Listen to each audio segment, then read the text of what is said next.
수많은 사람들 중에서 왜 하필 그 사람과 만나게 되었을까? 왜 하필 그 사람과 평생을 함께하겠다고 약속했을까? 이런 의문은 누구나 한 번쯤 품어보았을 것이다. 특히 부부 생활이 힘들고 어려울 때, 서로 다른 성격과 가치관으로 갈등을 겪을 때, 우리는 더욱 간절히 이 질문이 답을 찾고자 한다. 하지만 이 질문에 대한 답은 단순하지 않다. 그것은 우리가 생각하는 것보다 훨씬 깊고 오묘한 진리와 연결되어 있기 때문이다. 불교에서 말하는 인연법, 업보, 그리고 상호의존성의 가르침 속에서 우리는 그 답을 찾을 수 있다. 오늘 이 자리에서 여러분과 함께 이 깊은 의문에 대해 살펴보고자 한다. 왜 우리는 특정한 사람과 부부의 연을 맺게 되었는지, 그 만남의 의미는 무엇인지, 그리고 그 관계를 통해 우리가 배워야 할 것은 무엇인지에 대해 차근차근 살펴보겠다. 이는 단순한 호기심의 해결이 아니라 우리 삶의 의미를 더 깊이 이해하고 더 나은 부부관계를 만들어가는 지혜를 얻는 시간이 될 것이다. 어느 가을날 저녁 한 중생이 깊은 고민에 잠겨 산사를 찾아왔다. 그의 얼굴에는 답답함과 혼란이 역력히 드러나 있었다. 법당 앞에서 한참을 망설이던 그는 마침내 용기를 내어 스님을 찾아뵈었다. 스님, 저에게는 도저히 이해할 수 없는 일이 있습니다. 제가 왜 하필 지금의 아내와 결혼하게 되었는지 모르겠습니다. 성격도 다르고 생각하는 방식도 다르고 때로는 정말 맞지 않는다는 생각이 듭니다. 그런데도 이상하게 헤어질 수도 없고 함께 살아가고 있습니다. 이게 정말 운명인가요? 아니면 제가 잘못 선택한 것일까요?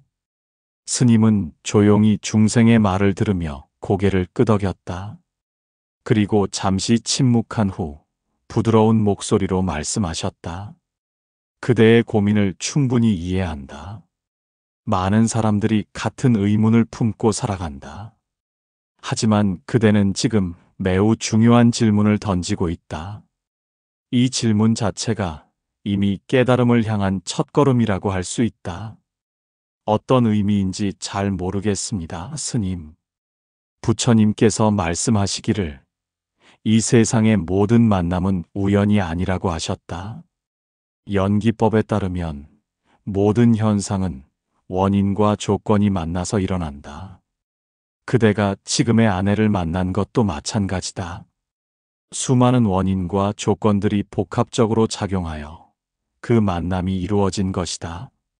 중생은 여전히 이해하기 어렵다는 표정을 지었다. 스님은 계속해서 설명하셨다. 예를 들어보자. 그대가 어떤 장소에서, 어떤 시간에, 어떤 상황에서 그녀를 만났는가? 그 모든 것들이 우연의 일치일까? 그대의 과거 행위들, 그대의 성격, 그대의 가치관, 그대가 살아온 환경, 그리고 그녀 역시 마찬가지로 그녀만의 모든 조건들이 한 점에서 만나 그 인연이 맺어진 것이다. 그렇다면 이미 정해진 운명이라는 말씀인가요? 아니다. 운명이라는 것은 고정된 것이 아니다. 불교에서는 업보라고 하는데 이는 우리의 과거 행위가 현재에 영향을 미친다는 뜻이다. 하지만 동시에 우리는 현재의 선택과 행위를 통해 미래를 바꿀 수 있다. 그대의 결혼도 마찬가지다. 과거의 인연으로 만났지만 그 관계를 어떻게 발전시켜 나갈지는 지금 이 순간 그대의 선택에 달려 있다. 중생의 눈에 조금씩 이해의 빛이 스며들기 시작했다. 그런데 스님, 저희 부부는 정말 다릅니다. 제가 조용한 것을 좋아하면 아내는 활발한 것을 좋아하고, 제가 계획적인 것을 좋아하면 아내는 즉흥적인 것을 좋아합니다. 이런 차이 때문에 자주 갈등이 생깁니다. 그 차이야말로 그대들이 함께 있는 이유일 수 있다. 부처님께서는 중도를 말씀하셨다. 극단에 치우치지 않는 균형의 길을 말이다. 그대 혼자라면 너무 한쪽으로 치우칠 수 있지만 다른 성향을 가진 아내가 있음으로써 균형을 찾을 수 있지 않겠는가. 그런 관점에서 생각해 본 적은 없었습니다. 더 깊이 생각해 보자. 그대가 아내에게서 배울 수 있는 것은 무엇인가? 그녀의 활발함에서 그대는 삶의 활력을 배울 수 있고, 그녀의 즉흥성에서 그대는 유연함을 배울 수 있다. 반대로 그녀도 그대의 조용함에서 내면의 평화를, 그대의 계획성에서 안정감을 배울 수 있다. 중생은 고개를 끄덕이며 말했다. 그렇게 생각하니 조금 다르게 보이기 시작합니다. 하지만 때로는 정말 힘들 때가 있습니다. 서로를 이해하지 못하고 상처를 주고받을 때가 있거든요. 그것 또한 자연스러운 일이다. 두 개의 다른 강물이 만나면 처음에는 격렬하게 부딪힌다. 하지만 시간이 지나면서 서로 섞이고 조화를 이루어 더 큰 강이 된다. 부부관계도 마찬가지다. 처음의 갈등과 마찰은 서로를 이해하고 성장하기 위한 과정이다. 그런데 스님, 가끔은 정말 이 사람이 맞나 싶을 때가 있습니다. 다른 사람과 결혼했다면 더 행복했을 것 같다는 생각도 들고요. 스님은 잠시 미소를 지으며 말씀하셨다. 그 생각은 착각이다. 만약 그대가 다른 사람과 결혼했다면 그 사람과도 또 다른 문제들이 있었을 것이다. 왜냐하면 문제는 상대방에게 있는 것이 아니라 그대 자신의 마음에 있기 때문이다. 제 마음에 있다고요. 그렇다. 우리가 상대방에게서 보는 것은 사실 우리 자신의 마음의 반영이다. 상대방이 우리를 화나게 할 때 그 화는 상대방이 만든 것이 아니라 우리 마음 속에 이미 있던 것이다. 상대방은 단지 그것을 드러나게 하는 거울 역할을 할 뿐이다. 중생은 깊이 생각에 잠겼다. 그렇다면 제 아내는 제게 어떤 의미인가요? 그대의 아내는 그대의 가장 훌륭한 스승이다. 그녀는 그대가 보지 못했던 자신의 모습을 보여주고 그대가 성장해야 할 부분을 알려준다. 그대 역시 그녀에게는 같은 역할을 한다. 이것이 바로 부부가 되는 진정한 의미다. 스승이라고 하시니 조금 이상하지만 생각해보니 맞는 것 같습니다. 아내를 통해서 제가 얼마나 이기적이었는지, 얼마나 고집이 센지 알게 되었거든요. 바로 그것이다. 혼자 살 때는 자신의 단점을 모르고 지낼 수 있다. 하지만 가장 가까운 사람과 함께 살면서 우리는 자신의 진짜 모습을 마주하게 된다. 이것이 때로는 고통스럽지만 성장을 위해서는 꼭 필요한 과정이다. 그렇다면 갈등이 생길 때는 어떻게 해야 할까요? 먼저 자신을 돌아보라. 상대방을 바꾸려고 하기 전에 자신이 바뀔 부분은 없는지 살펴보라. 그리고 상대방의 입장에서 생각해보라. 그녀가 왜 그렇게 행동하는지, 그녀의 마음은 어떤지 이해하려고 노력하라. 쉽지 않을 것 같습니다. 처음에는 어렵다. 하지만 연습하면 된다. 매일 조금씩 노력하면 된다. 그리고 가장 중요한 것은 자비심을 기르는 것이다. 자신에 대한 자비, 상대방에 대한 자비를 기르면 모든 관계가 달라진다. 중생은 깊은 숨을 쉬며 말했다. 스님의 말씀을 들으니 제 마음이 조금 가벼워지는 것 같습니다. 그동안 아내를 원망하기만 했는데 이제는 다른 시각으로 보려고 노력해 보겠습니다. 그것만으로도 이미 큰 변화의 시작이다. 기억하라. 그대의 아내는 우연히 만난 사람이 아니다.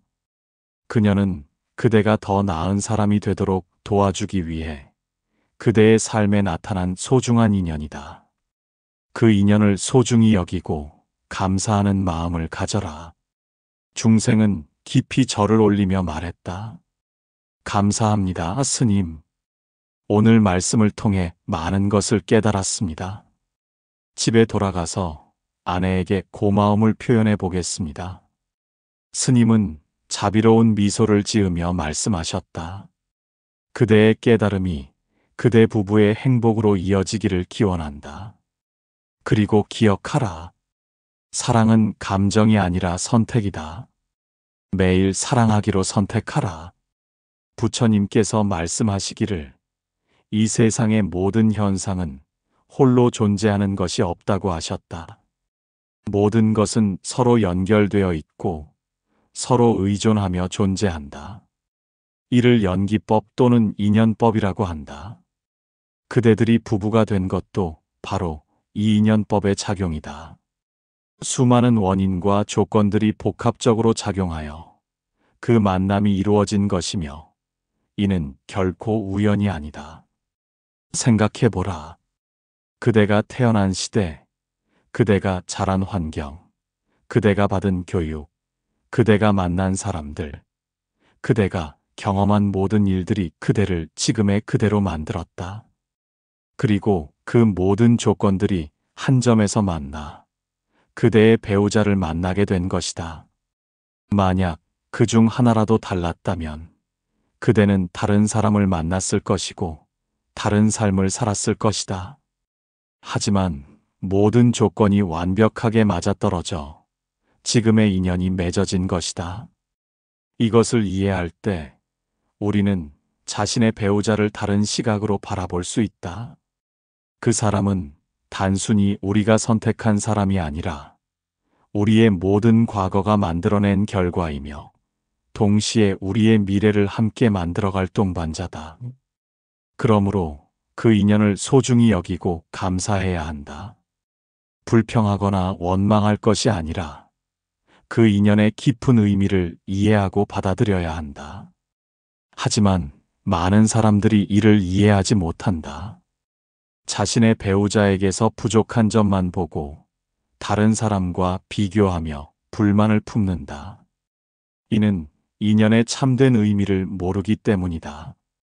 부처님께서 말씀하시기를 우리가 만나는 모든 사람은 우리에게 가르침을 주는 스승이라고 하셨다. 특히 가장 가까운 사람인 배우자는 가장 중요한 스승이다. 그 사람을 통해 우리는 자신의 진짜 모습을 보게 되고 성장할 수 있는 기회를 얻는다. 예를 들어 그대의 배우자가 그대와 성격이 정반대라고 하자. 그대는 이것을 문제라고 생각할 수 있다. 하지만 이는 문제가 아니라 기회다. 그 차이를 통해 그대는 자신이 가지지 못한 것을 배울 수 있고 더 균형 잡힌 사람이 될 수 있다.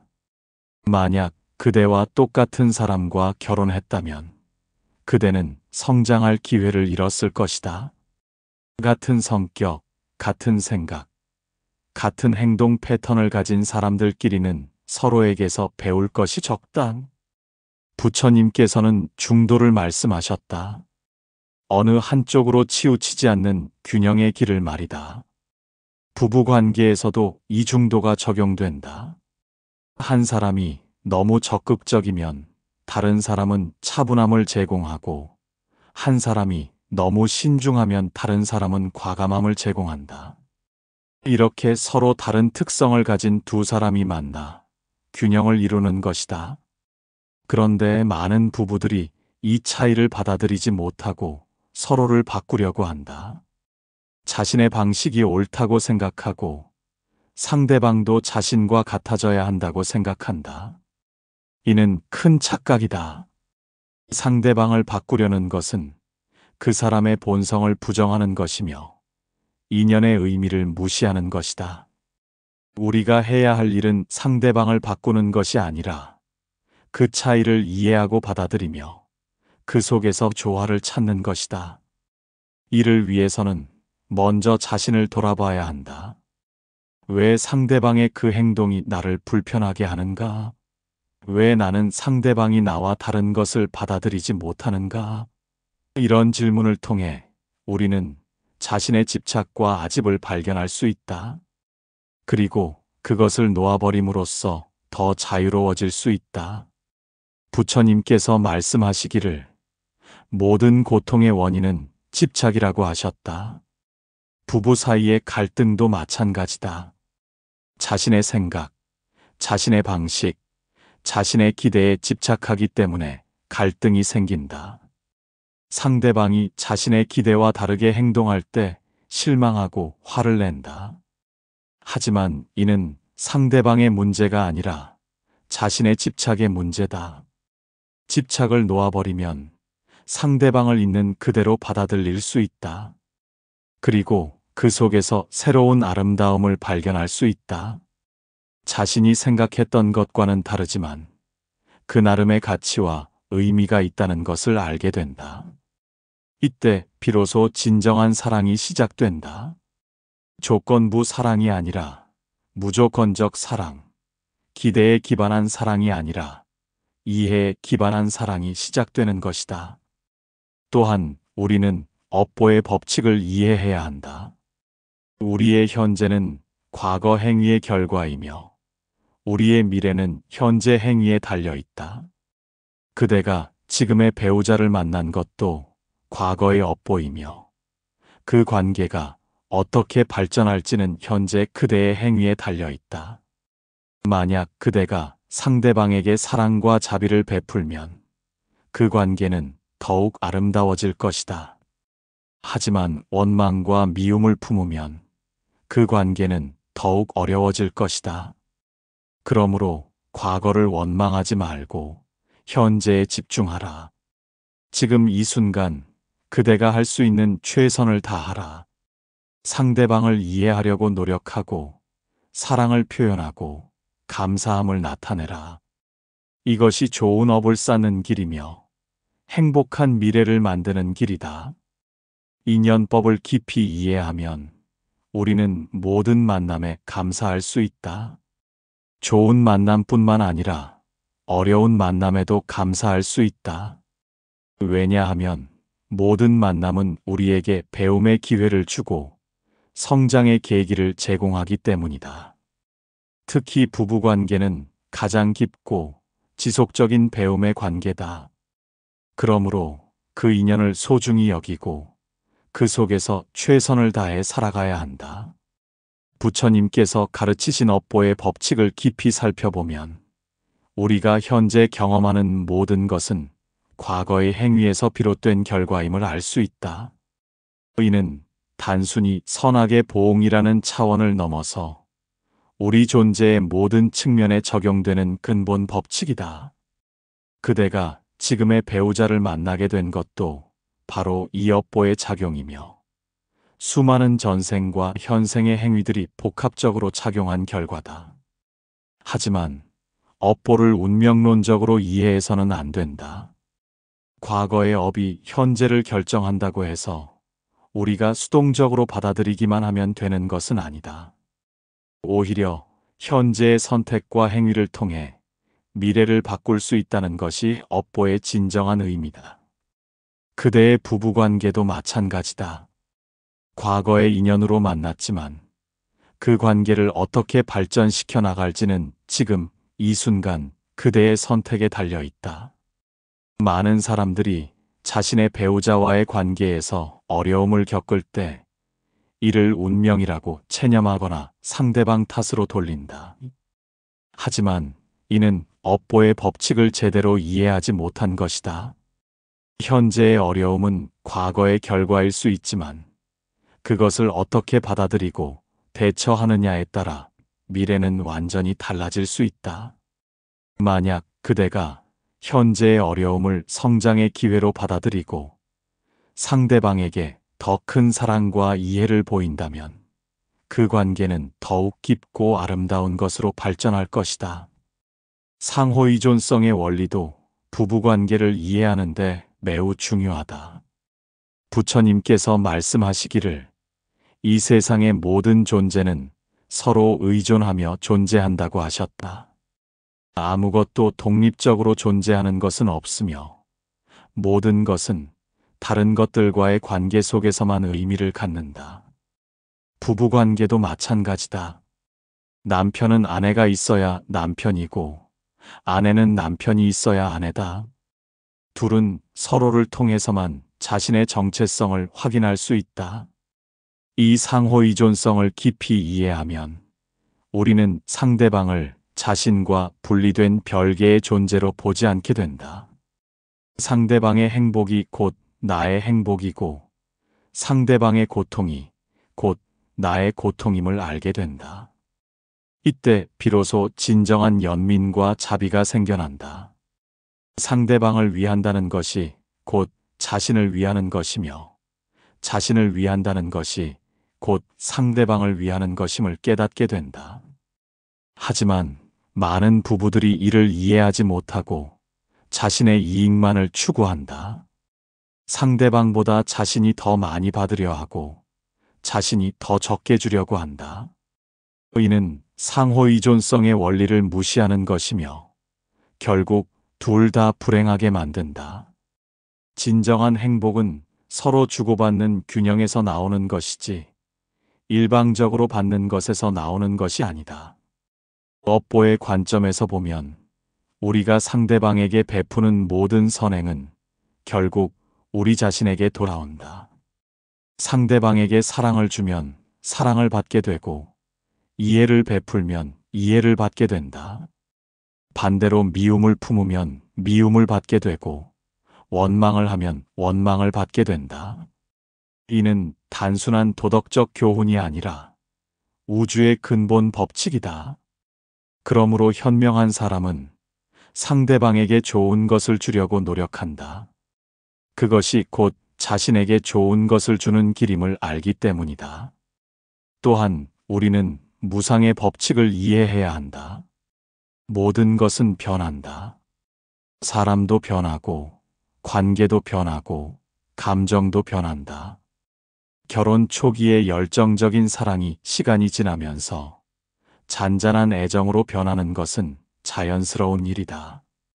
이를 사랑이 식었다고 생각하고 실망할 필요가 없다.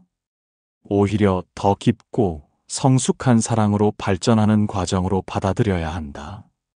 무상을 이해하면 현재의 어려움에 너무 집착하지 않게 된다.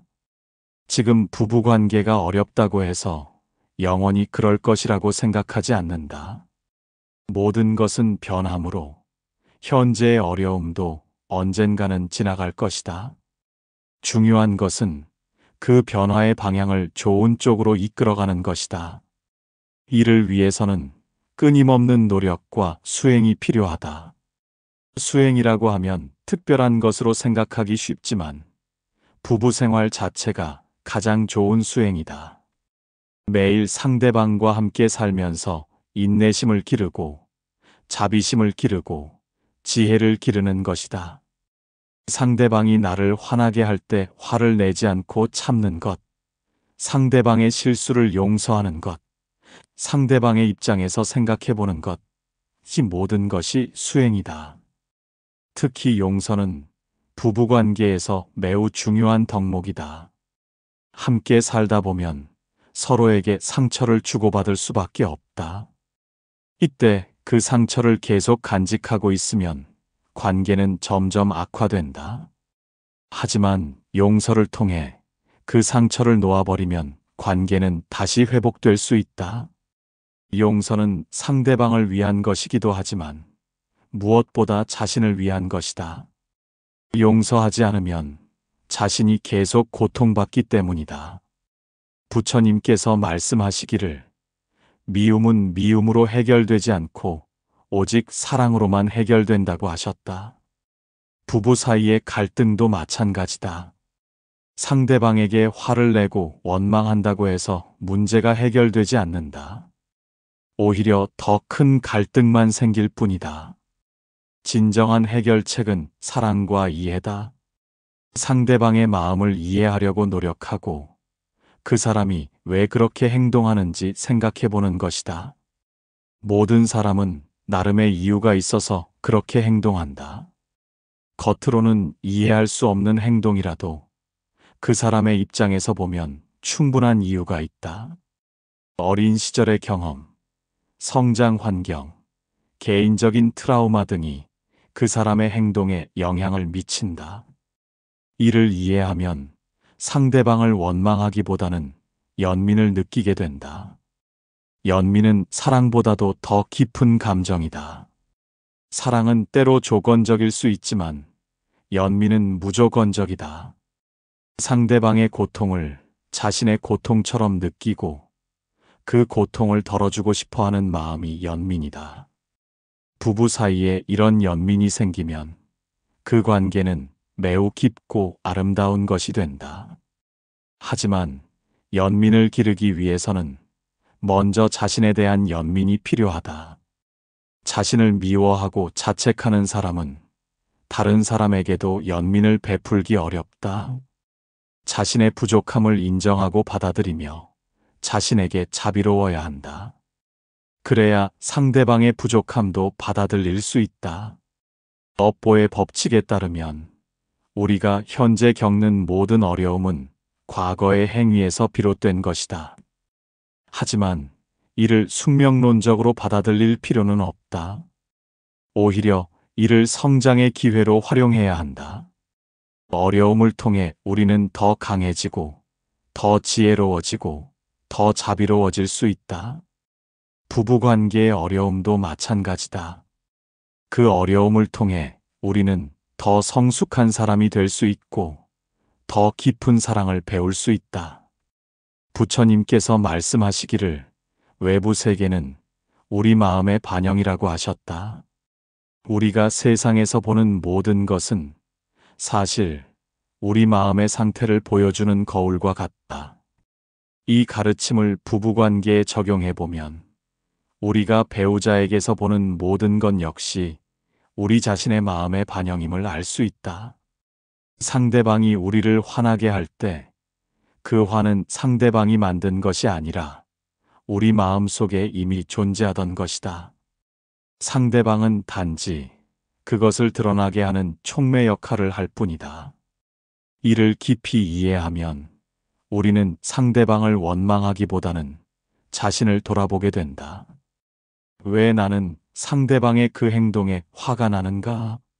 왜 나는 상대방의 그 말에 상처받는가? 이런 질문을 통해 우리는 자신의 내면에 숨어있던 집착과 아집을 발견할 수 있다. 그리고 그것을 인식하는 순간 우리는 그것으로부터 자유로워질 수 있는 첫걸음을 내딛게 된다. 예를 들어 배우자가 약속 시간을 자주 어긴다고 하자. 이때 우리가 화를 내는 이유는 무엇인가? 겉으로는 상대방의 무책임함 때문이라고 생각하지만 실제로는 우리 자신의 통제욕이나 완벽주의 때문일 수 있다. 우리는 모든 것이 계획대로 되기를 원하고 상대방도 우리의 기대에 맞춰 행동하기를 원한다. 하지만 이런 기대 자체가 집착이며 고통의 원인이다. 만약 우리가 이 집착을 놓아버린다면 상대방의 늦음에 대해서도 다르게 반응할 수 있다. 화를 내는 대신 이해하려고 노력할 수 있고 상대방이 왜 늦었는지 물어볼 수 있으며 필요하다면 도움을 제공할 수도 있다. 이렇게 되면 갈등은 사라지고 오히려 더 깊은 이해와 사랑이 생겨난다. 부처님께서는 또한 모든 중생이 부처가 될 수 있는 불성을 가지고 있다고 말씀하셨다. 우리의 배우자도 마찬가지다. 아무리 부족해 보이고 문제가 많아 보여도 그 사람 안에는 완전한 깨달음의 가능성이 있다. 이를 믿고 인정할 때 우리는 상대방을 다른 시각으로 바라볼 수 있다. 현재의 모습만 보고 판단하는 것이 아니라 그 사람의 잠재력과 가능성을 보게 된다. 이런 관점에서 보면 부부관계는 서로의 불성을 일깨워주는 과정이다. 상대방의 장점을 발견하고 격려해주며 단점은 사랑으로 감싸주는 것이다. 비판하고 지적하는 것이 아니라 이해하고 지지해주는 것이다. 이렇게 할 때 상대방은 자신의 진정한 모습을 발견할 수 있고 더 나은 사람으로 성장할 수 있다. 하지만 많은 사람들이 상대방을 바꾸려고 한다. 자신이 원하는 모습으로 상대방을 만들려고 노력한다. 이는 큰 착각이다. 사람은 외부의 압력으로 바뀌는 것이 아니라 내부의 자각을 통해 바뀐다. 강요하고 압박할수록 상대방은 더욱 저항하게 된다. 오히려 사랑과 이해로 감쌀 때 상대방은 스스로 변화하고자 하는 마음을 갖게 된다.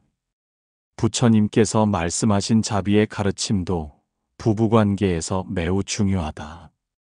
자비란 단순한 동정이나 연민이 아니라 상대방의 고통을 덜어주고 행복을 주고자 하는 적극적인 마음이다.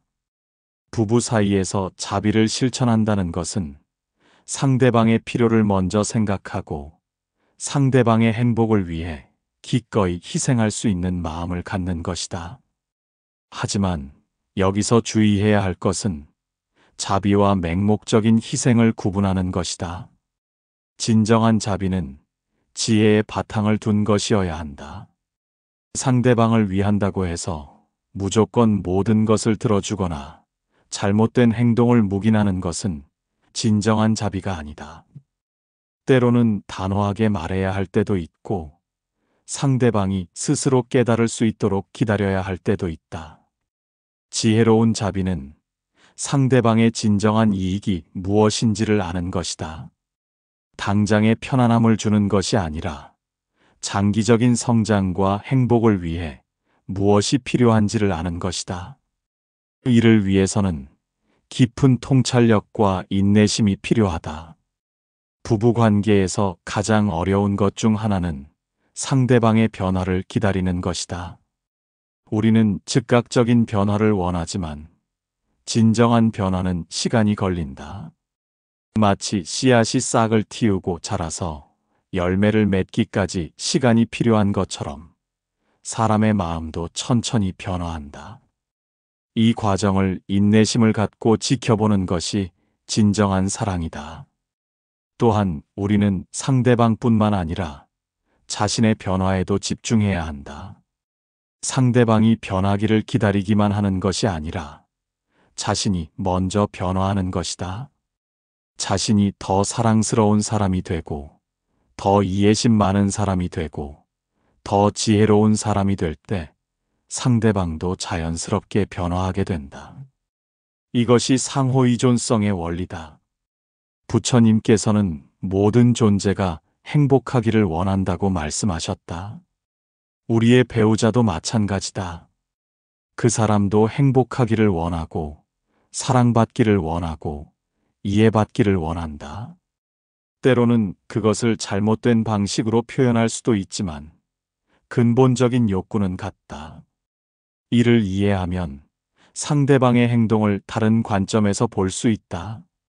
예를 들어 배우자가 자주 짜증을 낸다면 그것은 그 사람이 나쁜 사람이어서가 아니라 스트레스를 받고 있거나 불안해하고 있기 때문일 수 있다.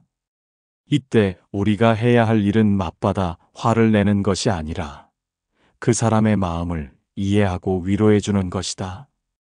그러면 상대방은 안정을 찾게 되고 자연스럽게 짜증도 줄어들게 된다.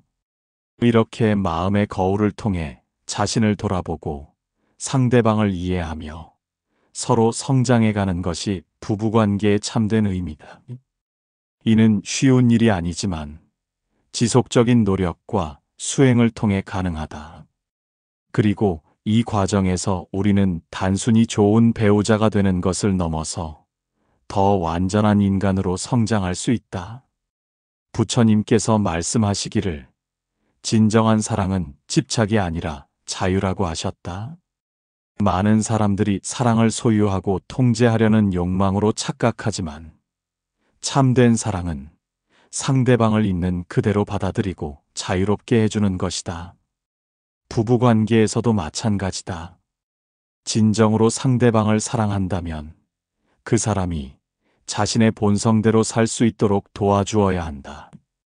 자신의 기대나 욕망에 맞춰 상대방을 바꾸려고 하는 것은 사랑이 아니라 집착이다.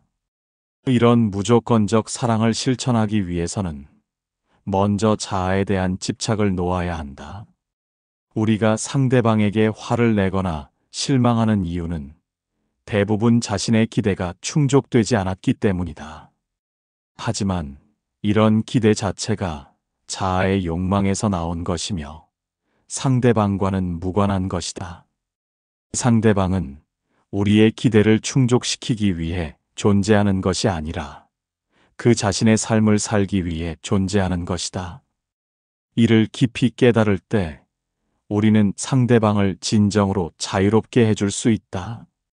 그리고 역설적이게도 상대방을 자유롭게 해줄 때 우리 자신도 자유로워진다.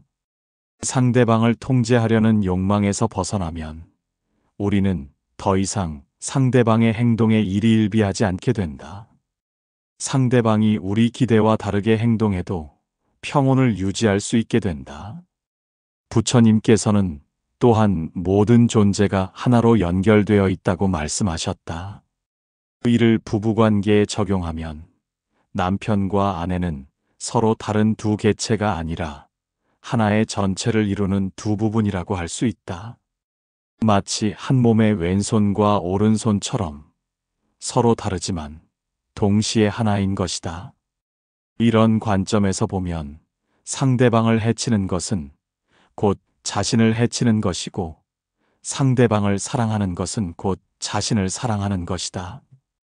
이 하나됨의 경험은 깊은 명상과 수행을 통해서만 가능하다. 일상적인 의식 상태에서는 우리는 여전히 자신과 상대방을 분리된 존재로 인식한다. 하지만 마음이 고요해지고 깊어질 때 우리는 모든 경계가 사라지는 경험을 할 수 있다. 이때 상대방과 나 사이의 구분도 사라지고 진정한 사랑의 본질을 체험할 수 있다. 하지만 이런 깊은 경험이 없더라도 우리는 일상생활에서 작은 깨달음들을 통해 조금씩 성장할 수 있다. 상대방이 화를 낼 때 맞받아 화내지 않고 침묵을 지키는 것, 상대방의 실수를 지적하지 않고 조용히 도와주는 것, 상대방이 힘들어할 때 말없이 곁에 있어주는 것, 이런 작은 실천들이 모여서 큰 변화를 만들어낸다. 특히 감사의 마음을 기르는 것이 중요하다. 우리는 상대방의 부족한 점에만 집중하기 쉽지만 의식적으로 상대방의 좋은 점들을 찾아보고 감사해야 한다. 상대방이 해주는 작은 일들, 상대방의 존재 자체, 상대방과 함께 보낸 시간들에 대해 감사하는 마음을 가져야 한다. 감사의 마음이 생기면 자연스럽게 사랑도 깊어진다. 또한 용서의 힘을 이해해야 한다. 함께 살다 보면 서로에게 상처를 주고받을 수밖에 없다. 이때 그 상처를 계속 간직하고 있으면 관계는 점점 악화된다. 하지만 용서를 통해 그 상처를 놓아버리면 관계는 새롭게 시작될 수 있다. 용서는 상대방을 위한 것이기도 하지만 무엇보다 자신을 위한 것이다. 용서하지 않으면 자신이 계속 그 상처에 매여 고통받기 때문이다. 진정한 용서는 단순히 잊어버리는 것이 아니라 그 경험을 통해 더 깊은 이해와 자비를 얻는 것이다. 상대방이 왜 그런 행동을 했는지 이해하려고 노력하고 그 사람도 나와 같은 불완전한 인간임을 받아들이는 것이다. 그리고 그 불완전함 속에서도 사랑할 수 있는 마음을 기르는 것이다. 부처님께서는 모든 중생의 해탈을 위해 자신의 깨달음을 나누셨다. 부부관계에서도 이런 보살의 마음을 가져야 한다. 자신만의 행복을 추구하는 것이 아니라 상대방의 행복과 성장을 위해 기꺼이 헌신하는 마음을 가져야 한다. 이것이 진정한 사랑의 완성이다. 하지만 이런 헌신이 자기 희생과는 다르다는 것을 이해해야 한다. 진정한 사랑에서는 주는 것과 받는 것에 구분이 없다. 상대방에게 주는 것이 곧 자신이 받는 것이고 상대방의 행복이 곧 자신의 행복이다. 이런 경지에 이르면 더 이상 손해나 이익을 계산하지 않게 된다. 사랑 자체가 목적이 되고 사랑하는 것 자체가 기쁨이 된다. 마지막으로 부부관계는 깨달음을 향한 수행의 길이라는 것을 이해해야 한다. 혼자서는 볼 수 없었던 자신의 모습을 상대방을 통해 보게 되고 혼자서는 기를 수 없었던 덕목들을 관계를 통해 기르게 된다. 인내, 자비, 용서, 이해, 희생, 이런 모든 것들을 부부관계를 통해 배우고 실천할 수 있다. 그러므로 그대가 지금의 배우자와 만난 것은 단순한 우연이 아니다.